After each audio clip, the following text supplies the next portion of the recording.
In this place, 600 years ago, a body was exhumed. The dig was done in secrecy, the site roped off and screened from public view.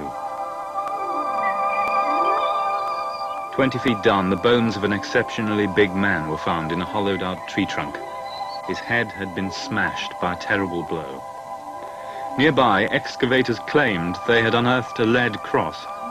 Its inscription read, "Here lies the famous King Arthur, buried in the Isle of Avalon."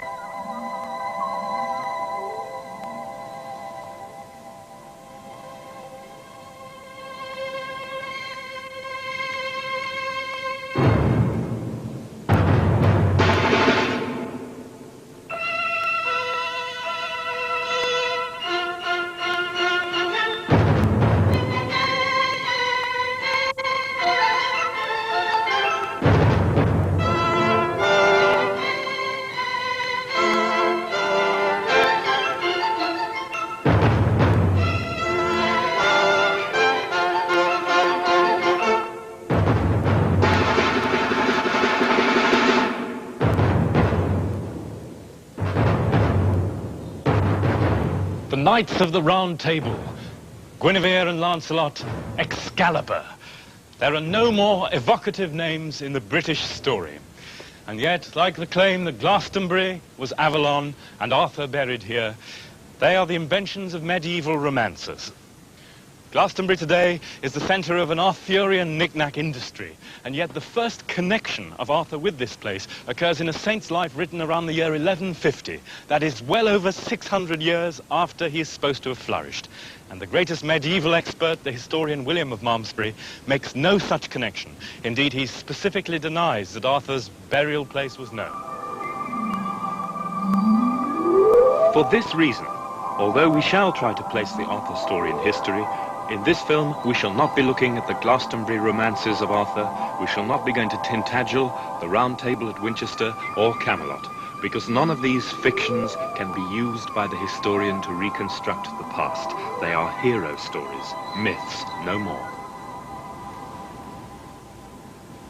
If we wish to uncover real historical events behind the Arthur story, then we must do as William of Malmesbury urged us all those years ago, that is, throw out such dubious matter and gird ourselves for a straight, factual narrative. The question is, what happened in Britain after the fall of the Roman Empire? And bound up with that, inextricably now it seems, a second question. Was there really, at this time, a great war leader called Arthur?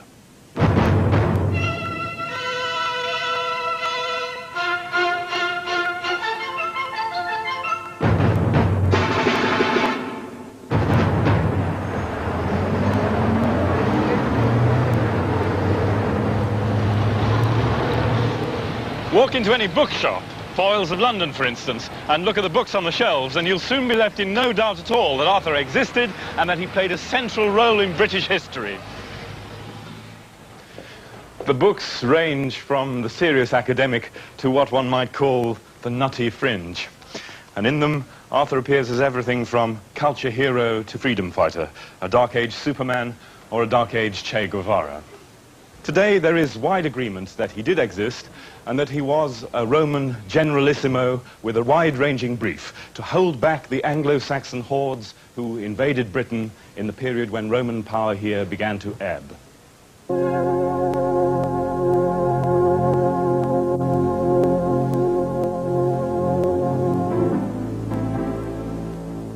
Portchester, on the south coast of England. This massive Roman fortress, the best preserved in northern Europe, was one of a dozen built around the year 300 to defend these shores against Anglo-Saxon invaders.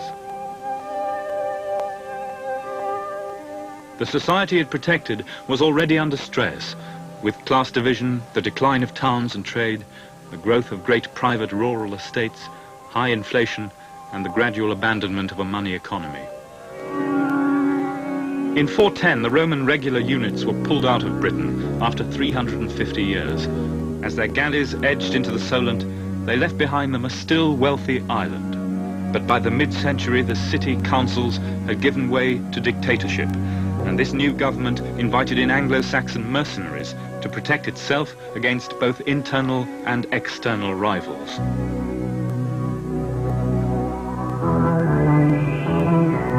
Catastrophe followed. Floods of impoverished but warlike immigrants came from Germany and Denmark, the ancestors of today's English, to take part in a Dark Age gold rush.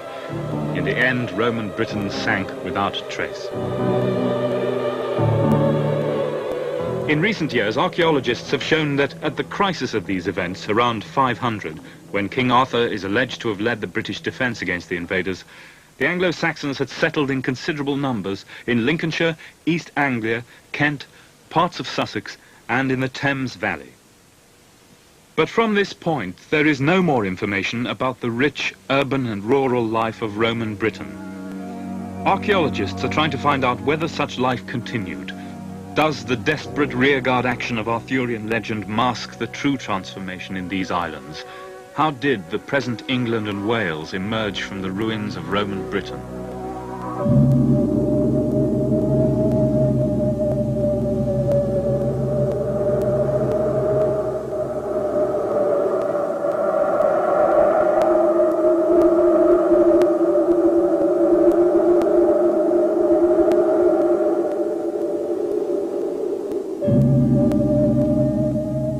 Wroxeter Roman city near Shrewsbury.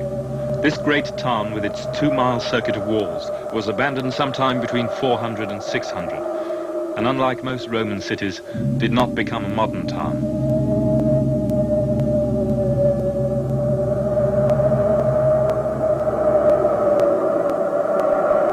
It now lies under farmland and is being painstakingly excavated, stripped off layer by layer. It is perhaps the archaeologist's best hope of penetrating to the mysterious end of Roman Britain.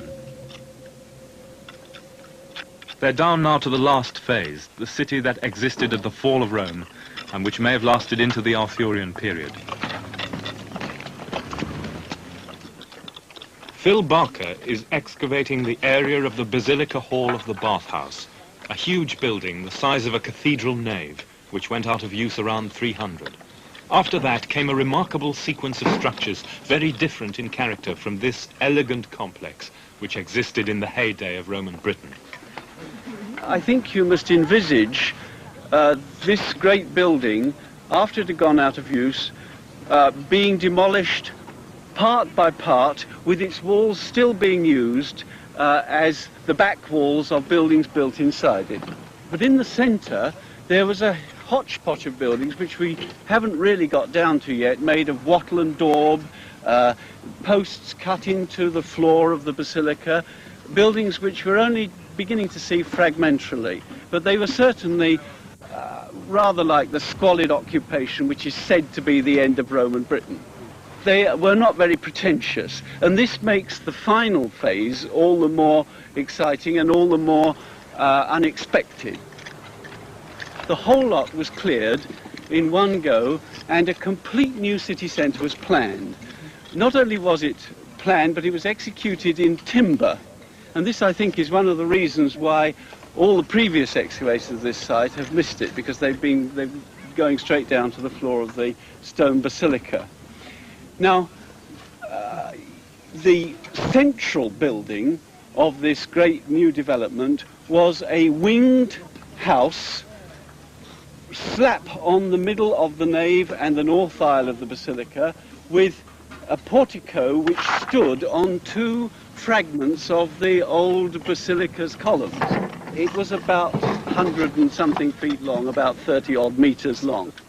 On the other side of that, we have absolutely clear evidence of a row of buildings with their narrow fronts to the street, with facades, again of timber, which included porticos with double columns and flights of wooden steps up to verandas. And the whole picture which is beginning to emerge is rather like colonial American town.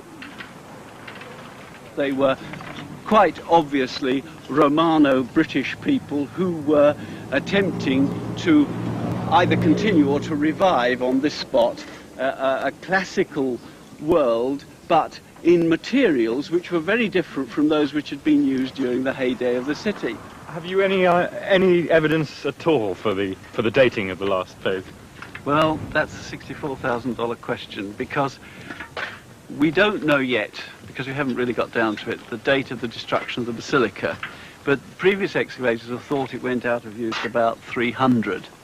Well, after that, we have a long sequence of buildings which I really don't think can reasonably be compressed within 100 years.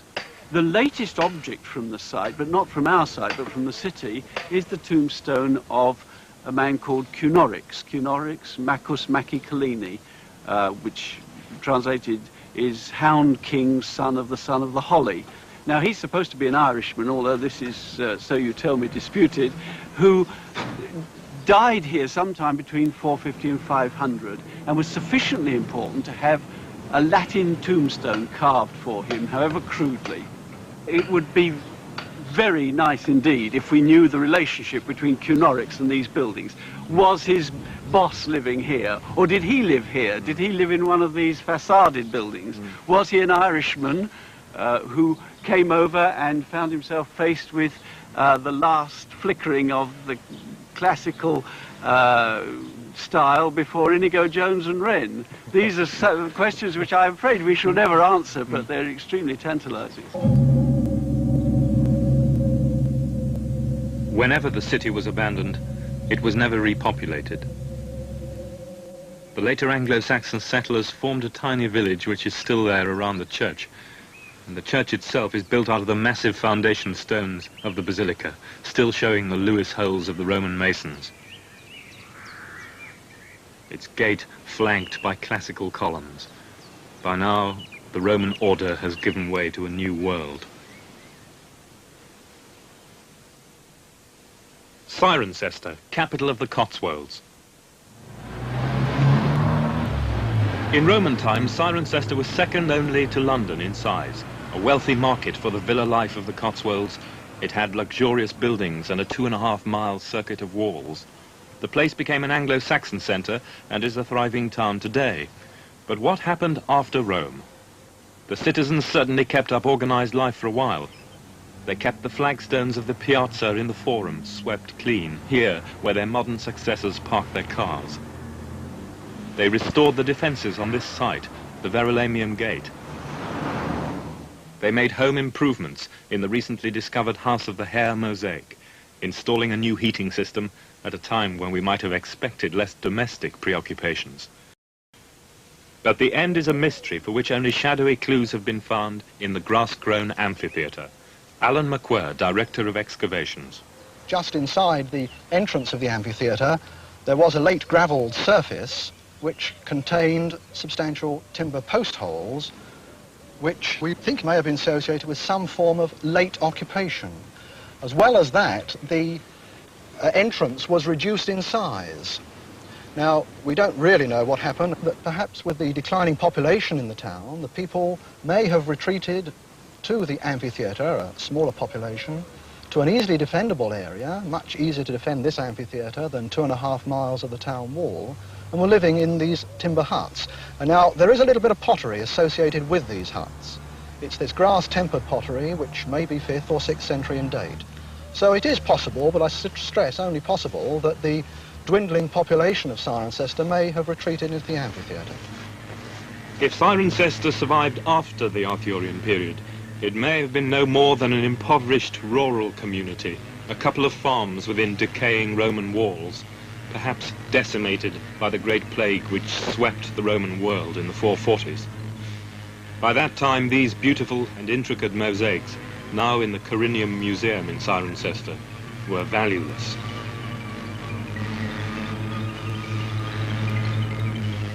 A symbol of Roman luxury, surplus wealth, and upper-class status, this Orpheus mosaic had been made by one of the major mosaic workshops of the Western Empire, based in Cirencester itself. But when the Anglo-Saxons finally took the town in 577, they cared nothing for it, and cut right through it to bury this warrior, the first known English inhabitant of Cirencester.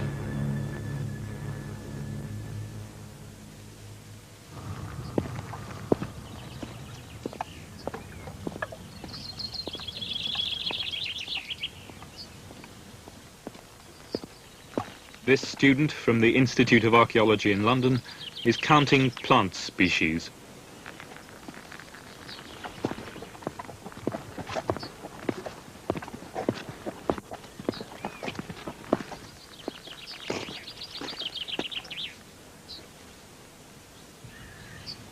On average, a new species roots itself in a hedgerow every century.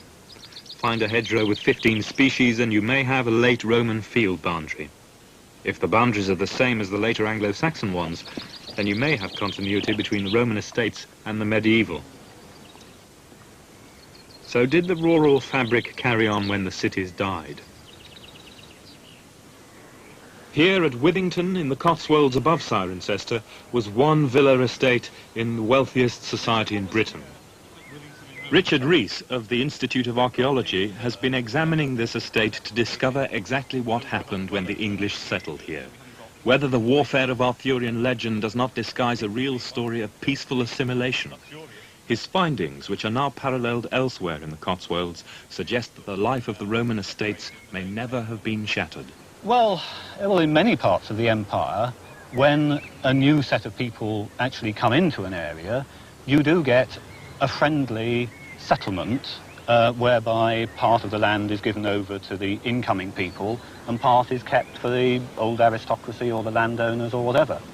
And if we take the thing that Bede wrote about the Saxons being given places to live in between the people who are already living there, the Romans or Celts or call them what you will, then you could build up the picture of the Romans staying put in their well-working estates and having the Saxons spread around on the marginal land, up on the hilltops and so on.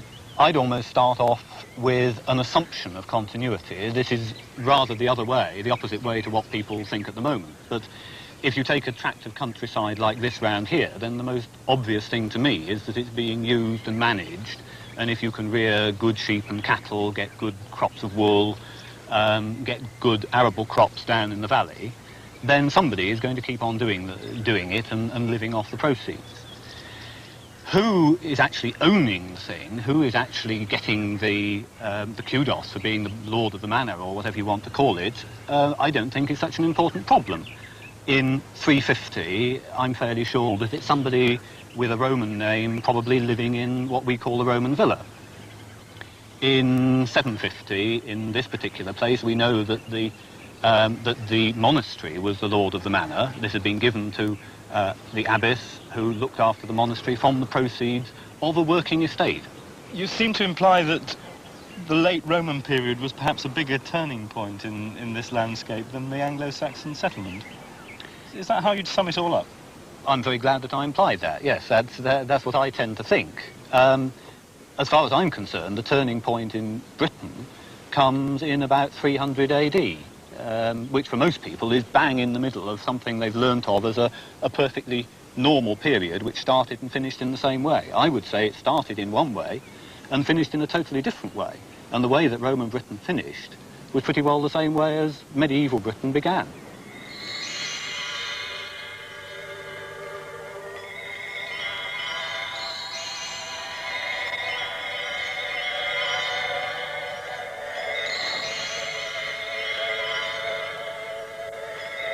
As the cities declined, many of the warlords went back to the hills, renovating the Iron Age hill forts which had been abandoned when the Romans first came to Britain. These massively defended citadels were easier to man than miles of city walls, but they also suggest an atmosphere of retreat and fear. This is the background modern historians have seen as Arthur's.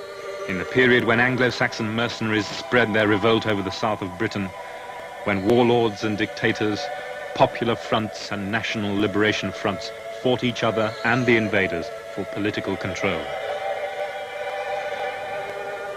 At this site, the archaeologists had a spectacular triumph, Cadbury Castle in Somerset. A tradition had it that Cadbury was the site of King Arthur's legendary palace, Camelot. The thought itself, as it happens, is worthless. It dates from the 16th century. But these traditions sometimes have a knack of proving right. And when the Camelot Research Committee dug here, they found that this vast fortress had been refortified with a dry stone wall along here, with palisades, towers, and a gateway in the late 5th century. And out there in the middle, they found the traces of a great feasting hall of a Dark Age warlord. Was that warlord Arthur? And had they indeed discovered Camelot?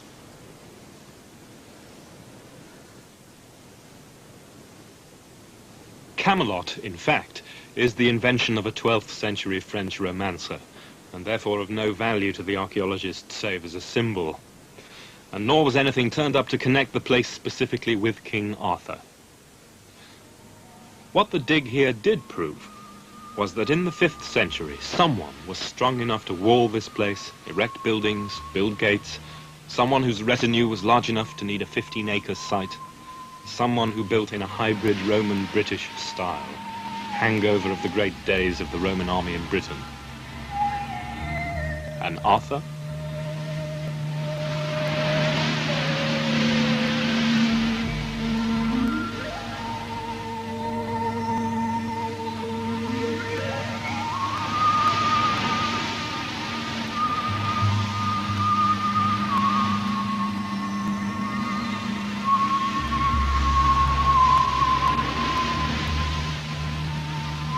At the time, it was thought that Cabri was unique and must have been the fortress of the chief resistance leader. Now we know that many other hill forts were reoccupied and refortified at this time. Congressbury, Cannington, Old Sarum,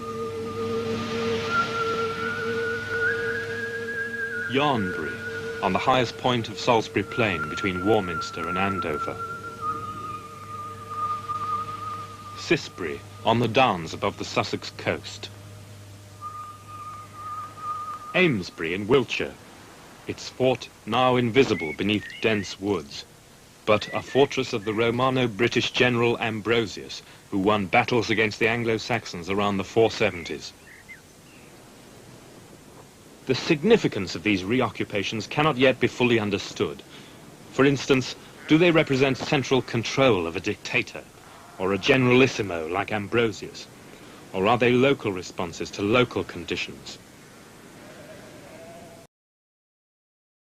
These forts were manned to meet a particular situation, a protracted war with the Anglo-Saxons, culminating around 500 in the great event of the era, the Siege of Mount Badon. To the Britons, Badon was the Alamein of their day, and later writers claimed King Arthur had led their army. Like other battles of the time, it was obviously at one of these hill forts. But which one? There are many theories.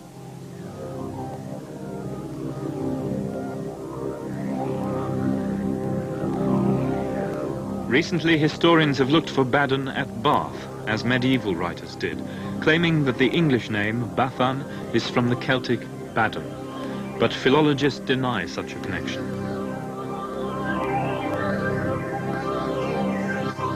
Certainly the Iron Age hill fort above the city at Little Salisbury is an impressive isolated mount, as the name implies.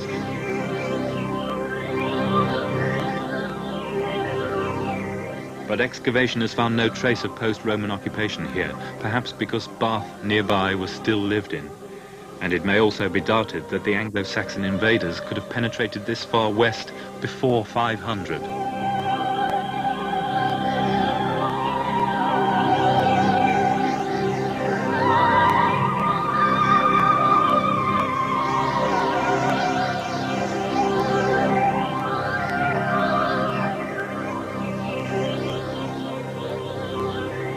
Badbury Hill Fort near Farringdon in Oxfordshire is another possibility for Badon. It's now levelled and under plantation, although its ring can still be clearly seen from the air. It is in the right kind of area, one of several English Badburys which philologists now say could have come from a British Badon. But this is hardly a Mons, a separate pronounced hill, as our sources require.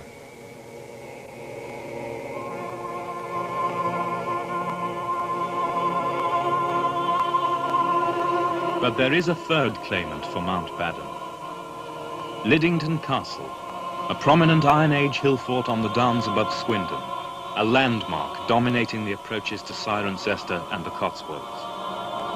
In Anglo-Saxon times, this place bore the English name Badenburg, which could have derived from a Celtic Badon.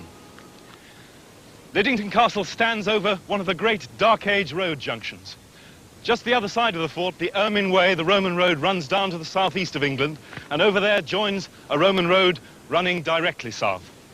And the great Ridgeway itself, the Iron Age trackway which runs across England into the heart of Wessex, comes over Ashdown and runs here right underneath the lip of the fort, a sort of Dark Age spaghetti junction.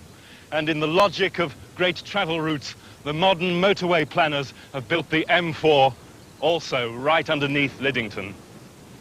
But there's another reason why we should look for Mount Badon somewhere in this area. Let's look at this map. You can see where we are. London over here, Oxford, the Midlands, Swindon, Bristol, Cheltenham and Gloucester. Now, the main areas controlled by the Britons at this period were dependent upon the old Roman cities of Gloucester, Cirencester, and Bath.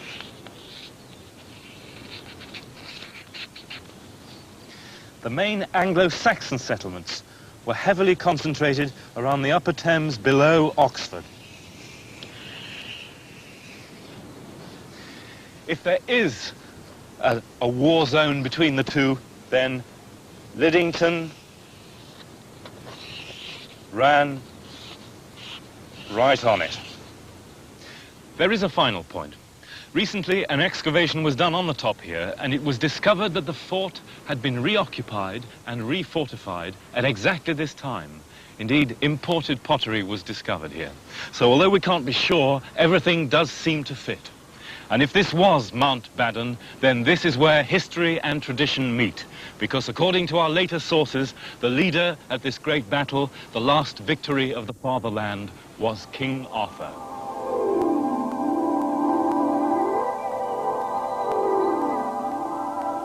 Was it here then that Arthur fought, as modern writers have conjectured, like a latter-day Roman cavalry general, his troops heavily armoured like late Roman mounted troops? Prototypes of the Knights of the Round Table. Was it here, as Geoffrey of Monmouth had it, that Arthur climbed the hill as day dawned and vanquished the Saxons in hand-to-hand conflict?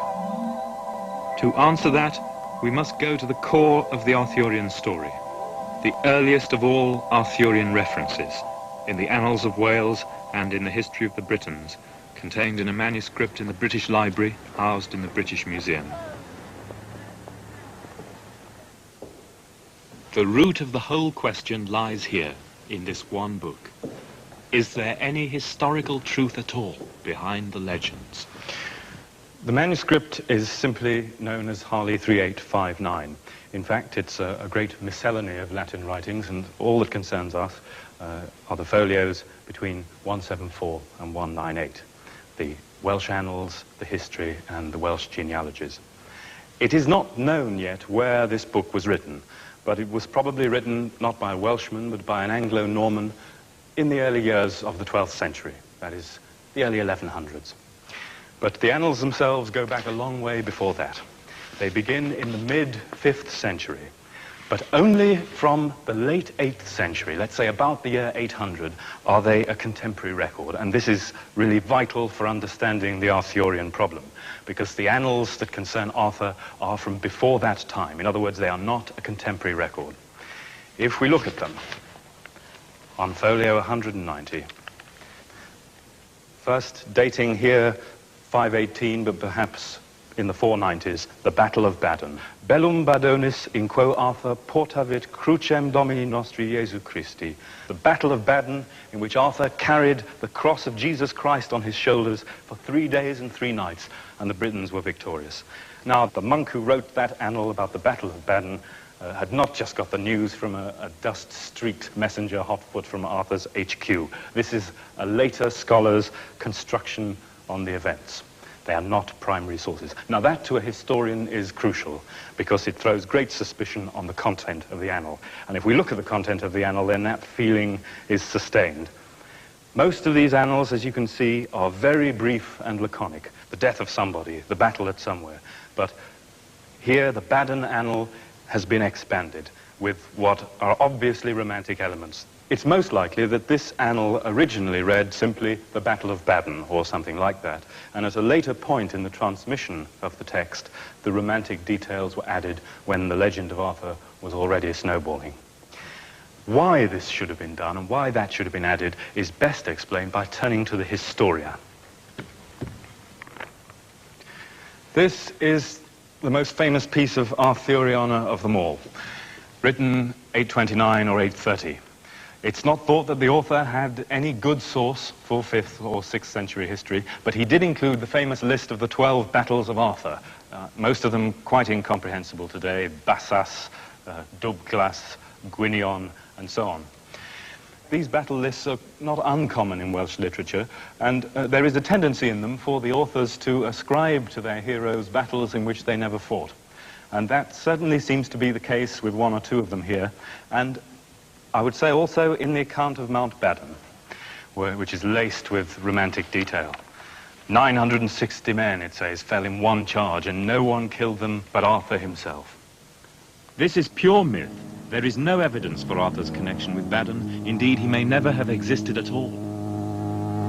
But where did the Arthur story come from? The names in the British Library battle list and in the early Welsh poetry all point not to Tintagel, Glastonbury and the southwest, but to Cumbria and the ancient kingdom of Reged around the western end of Hadrian's Wall. The Battle of the Caledonian Forest in particular can only have been fought here, north of Carlisle. So was the real background to the Arthur story not the English invasions at all, but the warfare of the Britons with the Scots and Picts?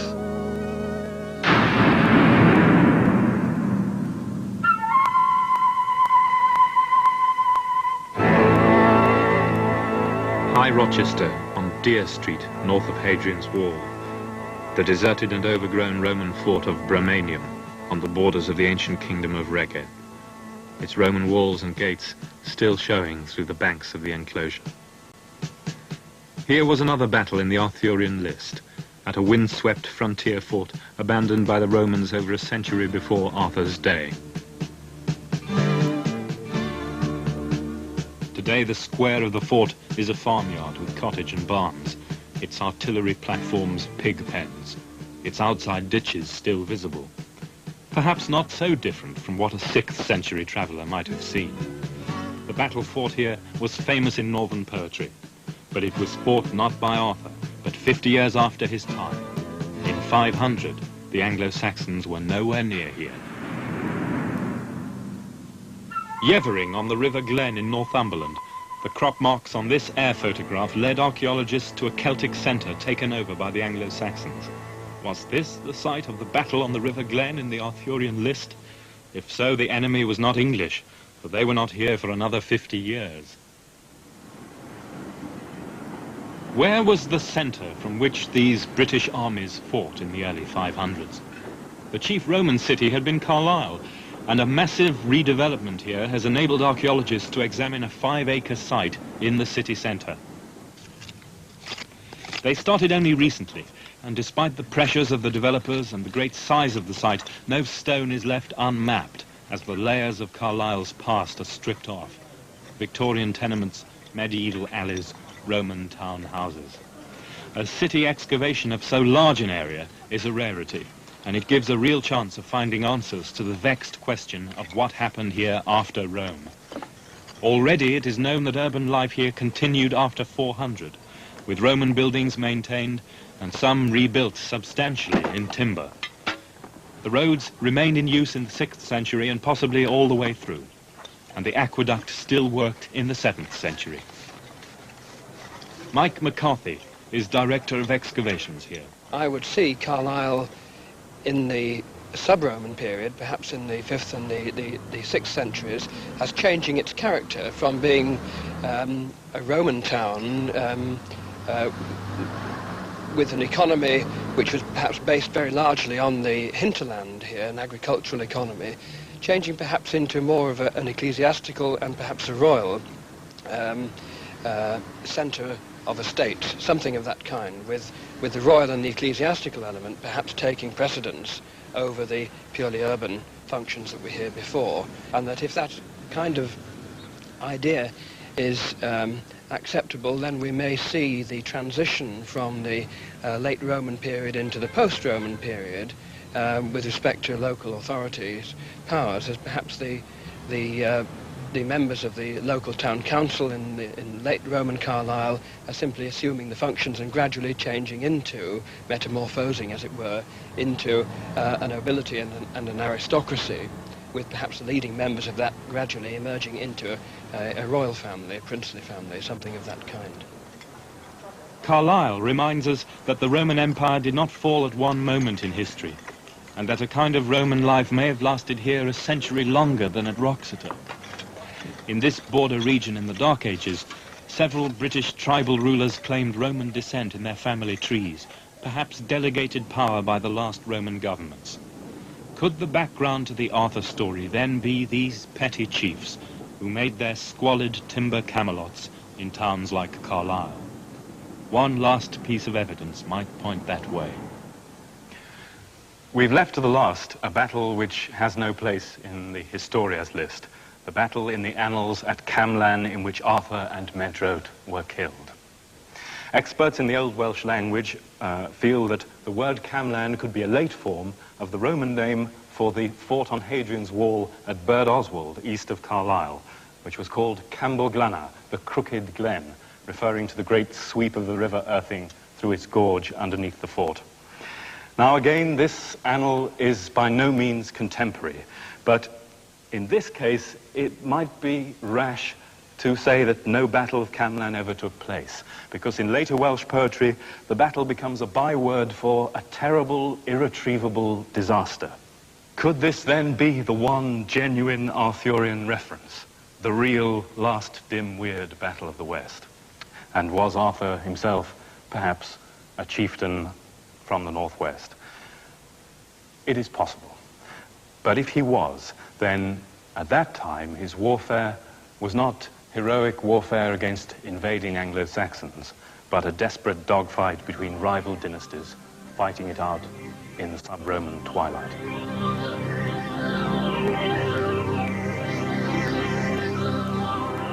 Was it then the deaths of two obscure leaders of unknown tribes in this wild spot which gave birth to the whole extraordinary story?